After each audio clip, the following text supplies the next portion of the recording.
বিজয়ের দিনে যদি হেরে যেত বাংলাদেশ তবে এটা হতো বড্ড বেমানান। ভাগ্য বোধ হয় এভাবেই লিখে রেখেছিলেন স্রষ্টা। বিজয়ের দিনে শেষ হাসি হাসবে টাইগাররা, তাই তো ম্যাচে একের পর এক নাটকের দেখা মিললেও শেষ হাসি হেসেছে লিটনের দল।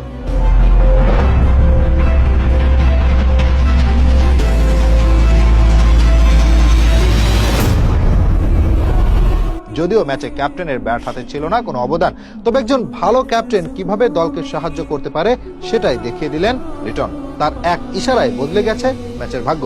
নয়তো যে তাণ্ডব চালানো শুরু করেছিল রহমান পাওয়েল, তাতে বিজয়ের দিনে পরাজয় মেনে নেওয়া লাগতো সবাইকে। যদিও সেটা আর হয়ে ওঠেনি। কাগজে কলমে হিরো না হলেও দারুণ নেতৃত্বে হিরো হয়ে গেলেন লিটন, আর তাতে দারুণ জয় 16 ডিসেম্বরটা স্মরণীয় হয়ে রইল সবার জন্যই।